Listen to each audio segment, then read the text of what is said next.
ወወልድ ወመንፈስ ቅዱስ አሐዱ አምላክ አሜን። ስብሐት ለእግዚአብሔር ለዘአብጽሐነ እስከ ዛቲ ሰዓት። መዋዕለ ጾሙን በሰላምና በሕይወት በጤና አስፈጽሞ ለሰሙነ ሕማማቱ ያደረሰን ለዚህ ዕለትም ያደረሰን የአባቶቻችን አምላክ የእኛም አምላክ ኃያል ነው እግዚአብሔር ስሙ የከበረና የተመሰገነ ይሁን። በኃያሉ በልዑል እግዚአብሔር ፍጹም ሰላም እላችኋለሁ። እንደምን ዋላችሁ? እንደምን ቆያችሁ? እንደምን ሰነበታችሁ? ቸርነቱ ምሕረቱ ብዙ የሆነ አምላካችን እግዚአብሔር በምሕረት በቸርነት በይቅርታ እየጎበኘ ለዚህ ዕለትና ለዚህ ሰዓት ስላደረሰን ስለማይነገር ስጦታው ስሙ ለዘላለም የከበረና የተመሰገነ ይሁን። የወላዲተ አምላክ ረድኤት የቅዱሳን አባቶቻችን በረከት በሁላችን ላይ ይደርብን። እንደ አምላካችን እንደ ልዑል እግዚአብሔር መልካም ፈቃድ ዛሬ ሰሙነ ሕማማትን አንድ ብለን ጀምረናል። ሰኞ ላይ ነው የምንገኘው። ስርዓተ ስግደቱ በሚገባ ሲከናወኑ ውሏል። በዋናነት በዕለተ ሰኑይ የሚታሰቡ ነገሮች አሉ። የሰሙነ ሕማማት በነገራችን ላይ እያንዳንዱ ቀን የራሱ የሆነ ትምህርት ያለው፣ የራሱ የሆነ ምስጢር ያለው፣ የራሱ የሆነ አስተምህሮ ያለው፣ የራሱ የሆነ ስያሜ ያለው፣ የራሱ የሆነ ምክንያት ያለው ነው። ሁሉንም በአንዴ ማዳረስ ስለማይቻል በየዕለቱ በየሰዓቱ ያለውን በየጊዜውና በየዕለቱ የምናየው ይሆናል። ዛሬ ሰኞ ሲሆን የመጀመሪያው የሰሙነ ሕማማት የመጀመሪያው ከሆሳዕና ማግስት ያለው ቀን ነው ማለት ነው። ይህን በተመለከተ ለመማማር የትምህርታችን መነሻ ርዕስ የምናደርገው የማርቆስ ወንጌል ምዕራፍ 11 ቁጥር 12 ላይ ያለው ኃይለ ቃል ይሆናል። ከቢታንያም በወጡ ጊዜ ተራበ የሚል ቃል እናገኛለን። የማርቆስ ወንጌል ምዕራፍ 11 ቁጥር 12 ላይ ከቢታንያ በወጡ ጊዜ ምን አለ? ተራበ። ጌታችን ኢየሱስ ክርስቶስ ሆሳዕና በዓል አክብሮ ወይም ደግሞ ወደ ኢየሩሳሌም ሄዶ ከኢየሩሳሌም ከተመለሰ በኋላ ያደረው የት ነበረ? ቢታንያ ነበረ። ስለዚህ ሰኞ ጠዋት ከቢታንያ ሲወጡ ወደ ከተማ ሊሄዱ ሲወጡ ጠዋት ነው የሚለው። እንዲሁ ማቴዎስ ወንጌል ምዕራፍ 21 ቁጥር 18 ስንመለከት ደግሞ ጠዋት ነው የሚለው። በጠዋት ሲወጡ ተራበ ይላል። የተራበው ማን ነው? ለስም አጠራሩ ክብር ይግባውና ጌታችን መድኃኒታችን ኢየሱስ ክርስቶስ ነው እና ተራበ ይላል እና በጠዋት ሲወጡ ከቢታንያ ሲወጡ ጌታችን ኢየሱስ ክርስቶስ ተራበ። ምናልባት ካገኘውባት ብሎ ከፊት ለፊት አንዲት የበለስ ዛፍን ተመለከተና ቅጠሏ የሚያምር ቅጠሏ የሰፊ የሆነ ቅጠሏ የሰፋ አንዲት በለስ የምትባል ዛፍ አይቶ ወደ እርሷ ሄደ። ነገር ግን ፍሬ አላገኘባትም። ፍሬ ስላላገኘባት ደግሞ ከአንቺ ለዘላለም ፍሬ አይብሉብሽ ብሎ ረገማት ይላል። ለዘላለም ምን አይብሉብሽ? ፍሬ አይብሉብሽ ብሎ ረገማት። ማቴዎስ ደግሞ ከአንቺ ለዘላለም ፍሬ አይገኝብሽ ብሎ ዘግቦታል። የማርቆስ አነጋገርና የማቴዎስ አነጋገር የራሳቸው ነገር ስላለ ነው። ስለዚህ ለዘላለም ፍሬ ሰዎች እንዳይበሉ ለዘላለም ፍሬ እንዳይገኝባት ረገማት። በዛን ሰዓት ደቀ መዛሙርቱ የዛፏን መድረቅ አይተው ተደነቁ፣ ተገረሙ ይላል። ቃሉ ይሄ ነው። ዛሬ ሰኞ መርገመ በለስ ተብሎ መከበሩ ቅሉ ይሄ ነው። በጣም ይገርመኛል። ይህንን ቃል ሳነበው ይህንን ቃል ስናገረው ይገርመኛል። ጌታ ተራበ እንዴት ሊባል ይችላል? በጠዋት ሰው እንዴት ሊርበው ይችላል? ለስም አጠራሩ ክብር ይግባውና ጌታችን መድኃኒታችን ኢየሱስ ክርስቶስ አምላክ ሲሆን ጌታ ሲሆን ፈጣሪ ሲሆን እንዴት ተራበ? ለምንስ ተራበ? የእሱ ረሃብ ከእኛ ረሃብ በምንድን ነው የሚለየው? ከሰዎች ረሃብ የክርስቶስ ረሃብ በምን ይለያል? እውነት ክርስቶስን የራበው እንጀራ ነው ወይ? እውነት ክርስቶስን የጠማው የሚጠጣ ነገር ነው ወይ? ክርስቶስ ተራበ ሲባል የእንጀራ ጉዳይ ስለ እንጀራ ጉዳይ ነው። ስለሱማ ካነሳን ለስም አጠራሩ ይግባውና እስራኤላውያንን 40 ዓመት ሙሉ መና ከሰማይ እያወረደ የመገበ ጌታ አይደለምን? ስለ ምግብማ ካነሳን በ5 እንጀራና በ2 ዓሣ 5000 ሕዝብ አበርክቶ ያጠገበ ከዛም ተርፍራፊው 12 መሶብ እንዲነሳ ያደረገ የበረከት አምላክ አይደለምን? ስለ ምግብማ ካነሳን ክርስቶስ የዓለማት መጋቢ ተብሎ ተጽፎ የለምን? ዓለማትን ሁሉ የሚመግብ ፍጥረታትን ሁሉ የሚመግብ የፈጠረውን ሁሉ የሚመግብ አምላክ እንደሆነ ተነግሮ የለም ወይ? ስለ ምግብ ካነሳን እሱ ለተራቡት የሚራራ ለተራቡት ለጠሙት የሚራራ የተራቡትን የሚያበላ የተጠሙትን የሚያጠጣ ያዘኑትን የሚያጽናና የተቸገሩትን የሚረዳ አምላክ እንደሆነ በቅዱስ መጽሐፍ ተጽፏል። ስለዚህ ክርስቶስ አምላካችን ምግብ የሚያስፈልገው እንዳልሆነ በዮሐንስ ወንጌል ምዕራፍ 4 ላይ ቁጥር 31 ላይ ስትመለከቱ ምን ይላል? ደቀ መዛሙርቱም ሄደው እንጀራ ወይም ምግብ ገዝተው መጡና መምህር ሆይ እባክን ብላ ብለው ለመኑት ይላል። እርሱም ብሎ መለሰላቸው፣ እናንተ የማታውቁት የምመገበው ምግብ አለኝ አላቸው። እንዲያውም እነሱ ብዙ አስበው ነበር። ከሳምራዊቷ ሴት ጋር አይደለ ትምህርት የነበረው ክርክር የነበረው ምናልባት ያቺ ሴት ምግብ አምጥታለት በልቶ ይሆን ነበር አይደል ጥያቄያቸው። ሐሳባቸው እንደዛ ነበረ።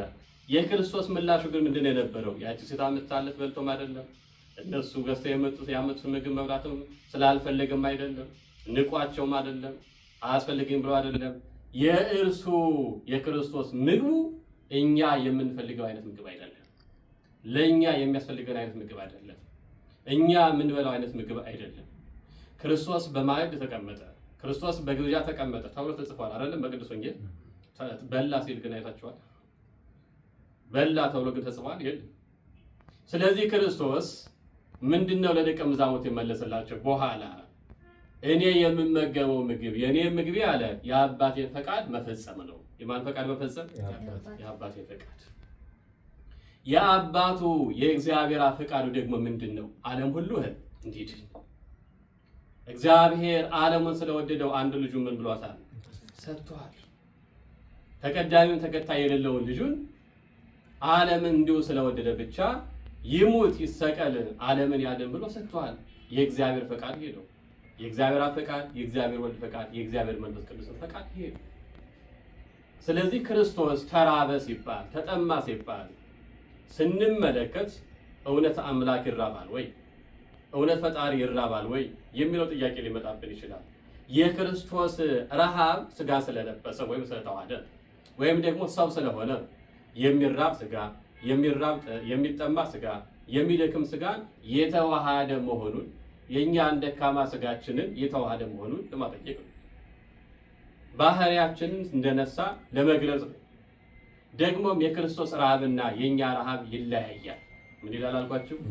ይለያያል። የክርስቶስ ረሃብ የፈቃድ ረሃብ ይባላል። የምን ረሃብ? የፈቃድ ረሃብ። የኛ ረሃብስ የግዴታ ነው አይደለም? አሁን እንግዲህ ውለናል። አሁን ወደ 12 ሰዓት አይደል በኢትዮጵያ አቆጣጠር ወደዛ ይጠጋ ይመስለኛል ሰዓቱ። እንዴት ነው ያለው ሁኔታ?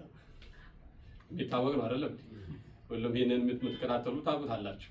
ማለት አሁን ከዚህ በላይ መራብ አልፈልግም እንችላለን እንዴ? እንዲያ 2 ቀን 3 ቀን 4 ቀን ከዛም በላይ ያለ ምግብ ያለ መጠጥ ብንቆይ ምን አይነት ስሜት ነው የሚሰማል? በጸጋ ከፍ ያሉትን እነሱን ቆዩዋቸውና የኛን ነው እያወራን ያለው። እየደከምን አይደለም እንዴ? አንደበታችን እየተያያዘ ጉሮሯችን ሁሉ እየደረቀ መላሳችን እየተጣበቀ ጉልበታችን አይናችን እየፈዘዘ ጉልበታችን እየደነዘዘ መንቀሳቀስ እያቃተን ለምን ነው?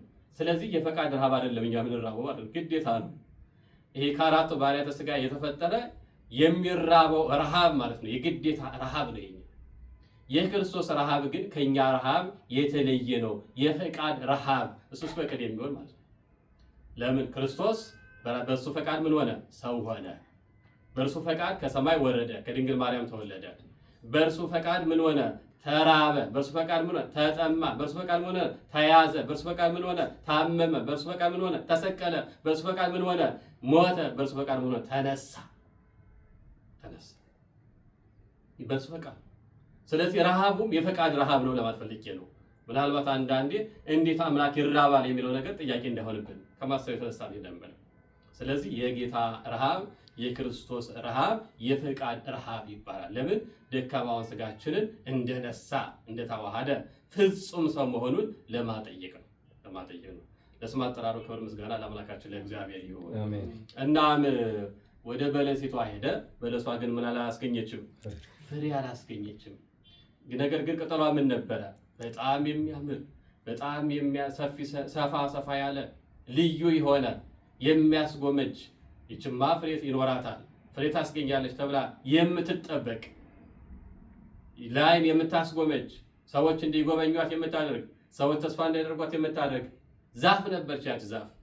ነገር ግን እንደ ቅጠሏ ፍሬው አልተገኘም። እንደታሰበው ፍሬ ሊገኝባት አልቻለም። አንድ ፍሬ እንኳን አላስገኘችም። አንድ ፍሬ እንኳን አልተገኘባትም። የረሃበ ሰው አንድ ጊዜ ጎርሶ ረሃቡን እንደሚያስታግስ ሁሉ የረሃብ ማስታገሻ ሊሆን የሚችል ፍሬ አልተገኘባትም። ምንድን ናት በለሷ? የበለሱ ምሳሌ ምንድን ነው? በበለሱ የተመሰሉት እነማን ናቸው? ክርስቶስ ያችን ዛፍ ፍሬ ፈለገባት፣ አላገኘባትም። ከዛስ በኋላ ለምን ረገማት? ለዘላለም ፍሬ አይገኝብሽ ለምን አላት? ለዘላለም ሰዎች ከዚህ ፍሬ አይብሉብሽ ለምን አላት? ለምንስ ደረቀች? የደረቀችበት ምክንያት ምንድን ነው የሚለውን በጣም ማንሳት አለብን፣ መረዳት መቻል አለብን። የእግዚአብሔር ቃል ትርጉም ይፈልጋል። ቅዱስ ወንጌል ትርጉም ይፈልጋል። ሶስት ነገሮች እናነሳለን። በዋናነት በለስ የተባለው ምንድን ነው የሚለው ሶስት ነገሮች ስንታልኳችሁ ሶስት ነገሮች ባጭሩ ነው ያለን።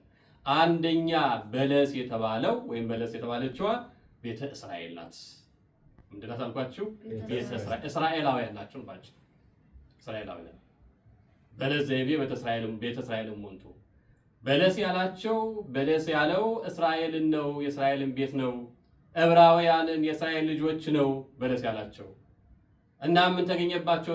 እነሱማ ሕዝበ እግዚአብሔር ተብለው የተጠሩ የእግዚአብሔር ሕዝብ የተባሉ ክርስቶስ ከነሱ ወገን የተገኘላቸው ብዙ ነቢያት የተገኙላቸው ብዙ ነቢያት የላከላቸው ሆነው ሳለ ክርስቶስ በሚመጣበት ጊዜ ግን በሚገርም ሁኔታ ሃይማኖት አላገኘባቸው፣ ምግባር አላገኘባቸው፣ ፍቅር አላገኘባቸው፣ ተስፋ አላገኘባቸው፣ ሰላም አላገኘባቸው፣ ጽድቅ አላገኘባቸው፣ ቅድስና አላገኘባቸው፣ በጎነት አላገኘባቸው። ያች ዛፍ ቅጠሏ የሚያምር ሰፋፊ እንደሆነ ሁሉ ያች ዛፍ ቅጠሏ እጅግ በጣም የተዋበ እንደሆነ ሁሉ የእግዚአብሔር ሕዝብ ተብሎ ከመጠራት የዘለለ ጽድቅ አልተገኘባቸው፣ ቅድስና አልተገኘባቸው፣ መንፈሳዊ ሕይወት አልተገኘባቸው፣ መንፈሳዊ እምነት አልተገኘባቸው፣ መንፈሳዊ ፍሬ አልተገኘባቸው። እግዚአብሔር የሚደሰትበት ሕይወትም ሃይማኖትም አልነበራቸው። እግዚአብሔር ከዚህ ይሰውረን ነው። ስለዚህ እግዚአብሔር እንዲያው ምንድነው የሚለው ዮሐንስ ወንጌል ምዕራፍ 1 ቁጥር 11 ላይ ወደ ወገኖቹ መጣ አይደል የሚለው። እነሱ ግን ምን አለቱ? አልተቀበሉት። ወደ እሱ መጥ እነሱ ወገኖቹ ተብለዋል። በምን? አንደኛ በስጋ ነው። ሁለተኛ ደግሞ ሕዝበ እግዚአብሔር ተብለዋል እኮ። የእግዚአብሔር ሕዝብ ተብለው ራሱ እግዚአብሔር ግን ወደ ሕዝቡ ሲመጣ ሕዝቦቹ ሊቀበሉት አልቻሉም። ለምን? ከጽድቅ ፍሬ፣ ከቅድስና ፍሬ፣ ከሃይማኖት ፍሬ፣ ከበረከት ፍሬ፣ ከመንፈሳዊነት ፍሬ ርቀዋል። እሱንም አይቀበሉም። አስቀድመው የመጡ ነቢያቶችንም ስለሱ ትንቢት የተናገሩትም ምን ብለዋቸዋል? ገለዋቸዋል። ኤርሚያስን በድንጋይ ወግረው ገለውታል። ኢሳይያስን በመጋዝ ሰንጥቀው ገለውታል። ብዙዎች ነቢያቶችን አሳደዋል። የእግዚአብሔር ሰዎች ተብለው ከእግዚአብሔር የሚመጣውን ሐሳብ ግን አይቀበሉም። ከእግዚአብሔር የሆነ መልእክት ግን አይቀበሉም። የእግዚአብሔር ሕዝቦች ሆነው ግብራቸው ግን ግብረ አሕዛብ ነበረ። በዚህ የተነሳ እግዚአብሔር አዘነ። ፍሬ የሌላቸው ሕይወት ነበረ የነበራቸው። ስለዚህ በእግዚአብሔር በዚህ አዘነና ምን አላቸው? ከእናንተ መካከል ለዘለዓለም መልካም የሆነ በጎ የሆነ ጥሩ ሰው አይገኝባቸው አላቸው። እግዚአብሔር ከዚህ ሰውረ ጥሩ ሰው አይገኝባቸው፣ መልካም የሆነ ሰው አይገኝባቸው፣ ከዘራቸው ከወገናቸው ጥሩ ሰው አይገኝባቸው ብሎ ረገማቸው። እግዚአብሔር ወልድ ኢየሱስ ክርስቶስ ለራሱ ግብር ለራሱ ስራ ከመረጣቸው ከንጹሃን ከቅዱሳን ሐዋርያት ውጭ እሱ ከመረጣቸው ውጭ ደግ ሰው እዛ ምድር ላይ ተገኘ። ከዛ በኋላ ያው የምታዩትና አሁንም በምን ሁኔታ ላይ እንዳሉ እንኳን ለራሳቸው እንኳን ለሌላው ለራሳቸው ለዓለምም የተረፈ ጥበብ ይዘው የመጡ ሰዎች ናቸው። ይታወቅ። ስለዚህ እግዚአብሔር ረገማቸው ለዘላለም ምን አይገኝብሽ ብሎ ፍሬ አይገኝብሽ ብሎ ዛፏን እንደረገማት ሁሉ እነሱንም ለዘላለም በጎ የሆነ መልካም የሆነ ፍሬ ማለት ጥሩ ሰው መልካም ሰው አይገኝባቸው ብሎ ረገማት። የአንደኛው እግዚአብሔር ከርግማን ሁላችንም ይሰውረን። ሁለተኛው ደግሞ በለስ የተባለችው ኃጢአት ናት። ምንድን ናት? ኃጢአት ናት። በለስን ኃጢአትን በበለስ መስሏታል፣ ወይም በለስን ደግሞ በኃጢአት መስሏታል ማለት። ስለዚህ ኃጢአትን ክርስቶስ ምን አለው? ረገመው። በአንጻረ በለስ ረገማ ለኃጢአት። በበለሷ አንጻር ኃጢአትን ምን አላት? ረገማት። ረገማት። ይኸው አስቡ እግዚአብሔር ልጆች ኢየሱስ ክርስቶስ ሰው በሆነበት ሰዓት ከምን ጋር ይውል ነበረ? ከኃጢአተኞች ጋር ይውል ነበር። የመጣ ማንን ለማዳን ነው? ኃጢአተኞችን ለማዳን ነው። በደለኞችን ለማዳን ነው። የተላለፉትን ለማዳን ነው። የተበተኑትን በጎች ለመሰብሰብ ነው። የወደቁትን ለማንሳት ነው። እርሱ ከኃጢአተኞች ጋር እየዋለ ኃጢአት እንግዲህ ይረግማት ነበር። ከበደለኞች ጋር እየዋለ በደልን ግን ይረግመው ነበረ። ተወለቆም ስለ ግብያን ሲሰቀል እንኳን በኃጢአተኞች መካከል ነበር የተሰቀለው። ለቱ ሰባት ክብር ይግባው ለሱ።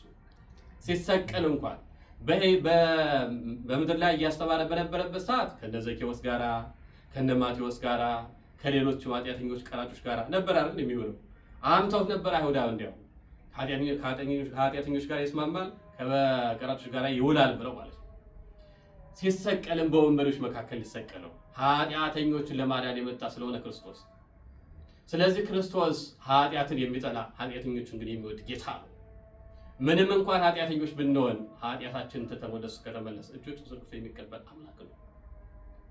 ምንም እንኳን በበደል ውስጥ ብንመላለስም ያ ያለፈው ዘመንህ ከዚህ በኋላ አይታደስም የማይል በፍቅር የሚቀበል የፍቅር አምላክ ነው ክርስቶስ። ስለዚህ ኃጢአትን ግን ረገማት። ምን ብሎ? ከዚህ በኋላ ክርስቶስ በሚመጣበት ሰዓት ዓለም ሁሉ በኃጢአት ተይዞ ነበረ። የሰው ልጆች ሁሉ በበደል ውስጥ ይኖሩ ነበረ። የሰው ልጆች ሁሉ በኃጢአት እስራት ውስጥ ነበሩ። የኦሪት እንኳን መሮር ሰዎችን ከኃጢአት መፍታት አልቻለችም።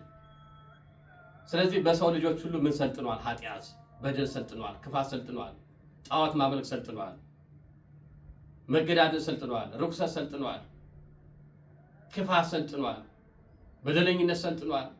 ክርስቶስ በሚመጣበት ሰዓት ዓለምን እንደ ጨለማ ኃጢአት ሸፍኖት ያገኘው ኃጢአታችንን ሁሉ የገለጠልን በብርሃን ያመላለሰን የድንግል ማርያም ልጅ ኢየሱስ ክርስቶስ ነው። ስሙ የተመሰገነ ይሁን። ስለዚህ እሱ ክርስቶስ ሲመጣ ኃጢአተኞችን ለማዳን ነው የመጣውና በዓለም ኃጢአት ምን ብሎ ነበረ? ሰፍቶ ነበር፣ በስቶ ነበር።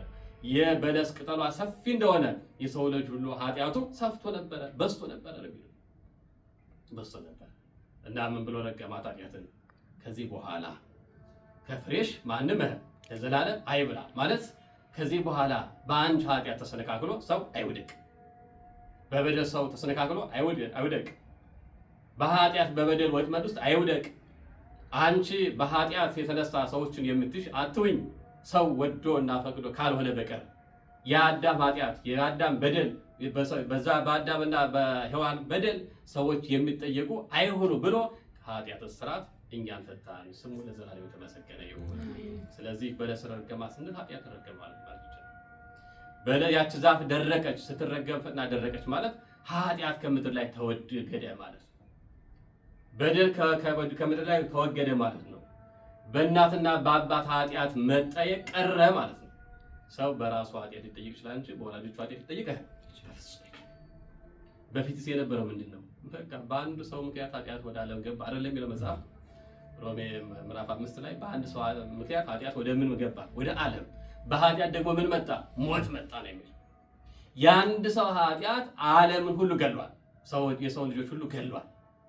ከክርስቶስ መምጣት በኋላ ግን ክርስቶስ ኃጢአት ረግሞልናልና ኃጢአት የሰው ልጆች እንዳይገዛ ስልጣን እንዳይኖረው አደረገ። እኛ በዚህ ዓለም ላይ ስልጣን አለን። ኃጢአትንም ኃጢአት የሚያሰራው ዲያብሎስንም ማሸነፍ የሚችል ስልጣን የእግዚአብሔር ልጆች ዓለምን ያሸንፋሉ።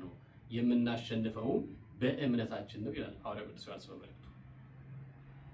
የሰይጣንን አሰራር የጨለማውን አበጋዝ ማሸነፍ የሚችል ስልጣን ማን ሰጠን? እግዚአብሔር ሰጠን። ስሙ የተመሰገነ ይሁን። ስለዚህ በበለስ አንጻር ኃጢአት ምን ብሏል ማለት ነው? ተረግሟል ማለት ነው። ሶስተኛው እና የመጨረሻው በለስ የተባለችው ኦሪት ናት። ምንድናት አልኳችሁ? ኦሪት በሁለት ተመስላለች። ክርስቶስ በእርግጥ ራሱ ባለቤቱ ሲናገር የመጻእኩ ሳሮሙ ለኦሪት ወለነቢያት ዳይሙ ከመፈጽሞሙ ብሎ ተናግሯል። የማቴዎስ ወንጌል ምዕራፍ 7 ቁጥር 17 ላይ ምዕራፍ 5 ቁጥር 17 ላይ ስንመለከት እኔ ኦሪትና ነቢያትን ልሽራቸው ላሳልፋቸው አልመጣሁም ልፈጽማቸው ነው እንጂ ብሏል። ክርስቶስ የመጣው ምን ለመፈጸም ነው? ኦሪትና ነቢያትን ነው። ለምን? ኦሪትና ነቢያት ምንድነው የሚናገሩት? ስለ መሲሁ መምጣት አይደለም? የዓለም ሁሉ ተስፋ ስለሆነው ስለ ክርስቶስ ሰው መሆን፣ የዘመኑ ፍጻሜ በደረሰ ጊዜ ክርስቶስ ከሰው እንደሚወለድ ሰው እንደሚሆን የሰው ልጆች ሁሉ እንደሚያድን አስቀድመው ነቢያት በትንቢት ሙሴም በሕግ ተናግሯል። የኦሪት መኖር የነቢያት መኖር የክርስቶስን መምጣት መንገዱን የሚያሳዩ እንጂ ሌላ አይደለም ማለት። ስለዚህ የመጣ ዘንድ ያለውን መሲሁን በተመለከተ የሚናገሩ ኦሪትና ነቢያትን ክርስቶስ ሲመጣ ምን አላቸው? ፈጸማቸው። ሻራቸው አይባልም፣ ፈጸማቸው ነው የሚባለው። መሻርና መፈጸም ይለያል። መሻር አያስፈልግም ብሎ አሽቀንጥሮ መጣል። መፈጸምስ በዛ በውስጥ ያለውን ቃሉን የተነገረውን ነገር ሁሉ ምን ማድረግ ነው? መፈጸም። ይወርዳል ተባለ ወረደ፣ ይወለዳል ተባለ ተወለደ፣ ይጠመቃል ተባለ ተጠመቀ፣ ይሰቀላል ተባለ ተሰቀለ። አይደለም እንዴ? ይሞታል ተባለ ሞተ፣ ይነሳል ተባለ ተነሳ። ይሄ አስቀድሞ በነቢያት የተነገረ ነው። ክርስቶስ መሲሁ ሰው ሲሆን ይህን ሁሉ ፈጸመው። ኦሪትና ነቢያትን ልሽር መጥቻለሁ ነው ማነው? ኦሪትና ነቢያትን ልፈጽም መጥቻለሁ እንጂ ልሽራቸው አይደለም በማለት እየተናገሩ ለዚህ ነው። ኦሪትና ነቢያትን ፈጽሟቸዋል። ግን የእግዚአብሔር ልጆች ማስተዋል መቻል ያለብን ትልቅ ነገር ግን አለ። ኦሪትና ነቢያት ስለ መሲሁ መምጣት ቢናገሩም የኦሪት ሕግ ግን የነቢያቱ ቃል ግን ፍጹም ድነትን ማስገኘት ችሏል? ወገኖች ችሏል ወይ? ነገር እስኪ አልቻለም። የሙሴ ሕግ 10 ትእዛዛት የሚባሉት ፍጹም ድነትን ማስገኘት አልቻሉም። የተሰገደ ጋውን የገነትን ደጅ መክፈት አልቻለም። ሰማይና ምድር ማስታረቅ አልቻለም። ሰውና መላእክት ማስታረቅ አልቻለም። ሕዝብና አሕዛብ ማስታረቅ አልቻለም። እንኳን አይደለም ቀርቶ ሰማይና ምድር ሊያስታርቅ እይባ ሞዓባዊ ወአሞናዊ እስከ ሳልስ ወራብ ትውልድ የሚል ነው። ወደ ወገን ከሞዓባዊ ከአሞናዊ ወገን የሆነ እስከ 3-4 ትውልድ ድረስ ወደ ወገን እንዳይገባ፣ ወደ ቤተ መቅደስ እንዳይገባ፣ ወደ ቤተ እግዚአብሔር እንዳይገባ የሚል ሕግ አላቸው፣ የሚል ትእዛዝ አላቸው። ሕዝብና አሕዛብን አንድ ያደረገ ሳይሆን የለየ ነው። እንዲያው የተገረዘ ካልሆነ በቀር ያልተገረዘ ወደ ወገን እንዳይገባ፣ ይህን ያደረገ ካለ ፈጽሞ ሞትን ይሙት የሚል ሕግ ነው የነበራቸው። ስለዚህ ፍጹም ድነት አልነበራትም። ፍጹም ድነትን ማስገኘት የምትችል ማን ብቻ ናት? ሐዲስቷ ሕግ ወንጌል ናት። ስለዚህ የነበረችዋ የቀደመችዋ ብልይቷ ያለፈችዋ የኦሪቷ ሕግ ግን ፍጹም ድነትን አላስገኘችምና ምን አላት? ከአንቺ እስካሁንም ድረስ ድነትን አላስገኘችም፣ ከዚህም በኋላ አታስገኝም፣ ለዘላለም ከአንቺ ድነት አይገኝብሽ አላት። ድነት የሚገኘው በማን ብቻ ስለሆነ? በሐዲሱ ሕግ በሕገ ወንጌል ስለሆነ ሐጋጌ ሕግ የሆነው ክርስቶስ አዲሱን ሕግ ሰራልን። አስቀድሞ ለሙሴ ሕግ የሰጠ በእርግጥ እርሱ ነው። የመጨረሻዋ የድነት ሕግ የሆነችው የፍቅር ሕግ የሆነችው የሰላም ሕግ የሆነችው የዘላለም ሕይወትን የምታወርሰዋ ሕግ ግን አዲስ ኪዳን ናትና ብሉይውን በአዲስ ኪዳን ተክቶ እንዳሳየን ያችኛዋ እንደደረቀች ሐዲሷ ግን እንደለመለመች ሲያሳየን ነው። አምላካችን እግዚአብሔር በአዲስ ኪዳን የአዲስ ሰው ስላደረገን ስሙ የተመሰገነ ይሁን። ወገኖች አሁን እነዚህ 3 ነገሮች አየን። የእስራኤላውያን ጉዳይ ተመለከተ፣ የኃጢአትን ጉዳይ ተመለከትን፣ የኦሪቱን ሕግ ባጭሩ ተመለከተ። ብዙ ትንታኔ ያለው ቢሆንም ወደዛች በለስ ሲሄድ ክርስቶስ ተርቦ ወደዛች በለስ ሲሄድ የአንዳች ፍሬ አላገኘባትም። ዛሬ ወደ እኔና ወደ እናንተ ክርስቶስ ተርቦ ቢመጣ ምን ያገኝብን ይሆን? ክርስቶስ ወደኛ ቢመጣ የጽድቅ ፍሬ ያገኝብን ይሆን? የእምነት ፍሬ ያገኝብን ይሆን? የበጎነት ፍሬ ያገኝብን ይሆን? የፍቅር ፍሬ ያገኝብን ይሆን? የተስፋ ፍሬ ያገኝብን ይሆን? እግዚአብሔር የሚወደው የጽድቅ ፍሬ አፍርተን ይሆን? ወይስ ደግሞ በቃ ባለባበሳችን ብቻ የሚገል? ለዛ እኮ ነው ክርስቶስ ወደዛች ዛፍ ሄደ፣ ነገር ግን ቅጠሏ ያምራል፣ ፍሬ ግን የላትም። እስራኤላውያን እንደዛ ነበሩ። ሕዝበ እግዚአብሔር ይባላሉ። አለባበሳቸው፣ አናኗሯቸው በቃ የእግዚአብሔር ይመስላሉ፣ ውስጣቸው ግን ባዶ ፍሬ የለም። ዛሬም ብዙዎቻችን እንደዚህ ነን። ባለባበሳችን የእግዚአብሔር ሰው የምንመስል፣ አፋዊ ገጽታችን ስንመለከት የእግዚአብሔር ሰው የምንመስል፣ ውስጣችን ግን ባዶ የሆነ ሁሉ ነገር የማስመሰል አይሁዳውያን እንደዛ ነበር በሰዓቱ። ክርስቶስ ሲመጣ የማስመሰል ውስጣቸው የአምልኮት መልክ የሌላቸው እንዲሁም ምሳሌ ብቻ ያላቸው አማናዊነት የጎደላቸው ነበሩ። ዛሬም ክርስትናችን መፈተሽ መቻል አለብን። ዛሬም እኛነታችን መፈተሽ መቻል አለብን። የእውነት ክርስትናውን እየኖርኩት ነው ወይ? የእውነት ሃይማኖትን እየኖርኩት ነው ወይ? ከአንገት ላይ ክር ከማሰር ነጠላ መሳቅሎ ከመልበስ ሰዎች ቤተክርስቲያን ሲሄዱ አይቶ ከመሄድ የዘለለ በየጊዜው የንስሐ ፍሬ እናፈራለን ወይ? የጽድቅ ፍሬ እናፈራለን ወይ? እግዚአብሔር የሚወደው በጎ ስራ እንሰራለን ወይ? አንደበታችን ጠብቀናል ወይ? ጆሮአችንን ጠብቀናል ወይ? እግሮቻችን ጠብቀናል ወይ? እጆቻችን ጠብቀናል ወይ? ጆሮአችንን ጠብቀናል ወይ? የእውነት አይኖቻችንስ አጠብቀናቸዋል ወይ? እግዚአብሔር የሚከብርበት ፍሬስ አፍርተናል ወይ የሚለውን ራሳችን መጠየቅ መቻል አለብን። ካልሆነ ግን እንደዛች በለስ መረገም አለ። ለዘላለም ፍሬ አይገኝብሽ መባል አለ። ደርቆ መቅረትም አለ። እግዚአብሔር ደርቆ ከመቅረት ሁላችንም ይሰውረን። የክርስትና ድርቀት እንዳያጋጥመን፣ የሃይማኖት ድርቀት እንዳያጋጥመን፣ የመንፈሳዊነት ድርቀት እንዳያጋጥመን፣ የበጎነት ድርቀት እንዳያጋጥመን። የደረቀውን ማን ሊያረጥበው ይችላል? እግዚአብሔር ያደረቀውን ማንም ሊያረጥበው አይችልም። እግዚአብሔር ያደረቀውን ማንም ሊያለመልመው አይችልም። ስለዚህ እኔ በኃጢአት የተነሳ በበደል የተነሳ የደረቁ ሰው ነኝና አንተ ግን በቸርነትህ አለምልመኝ። እኔ በኃጢአት በበደል የተነሳ ፍሬ የማልሰጠሁኝ ሰው ሆኛለሁና አንተ ግን በቸርነትህ የጽድቅ ፍሬ እንዳፈራ በቸርነት እርዳይ እያልን እግዚአብሔርን መማፀን ይገባናል። ከቢታንያም በወጡ ጊዜ ተራበ። እግዚአብሔር አምላካችን ከራበ ሥጋ ከበራበ ነፍስ ሁላችንም የሚሰውረን፣ በቸርነቱ በምሕረቱ ሁላችንም የሚጎብኘን፣ በሰላም በሕይወት በጤና ለብርሃነ ትንሣኤ ሁላችንም ያደርሰን የልዑል እግዚአብሔር ቅዱስ ፈቃዱ ይሁንልን። ወስብሐት ለእግዚአብሔር።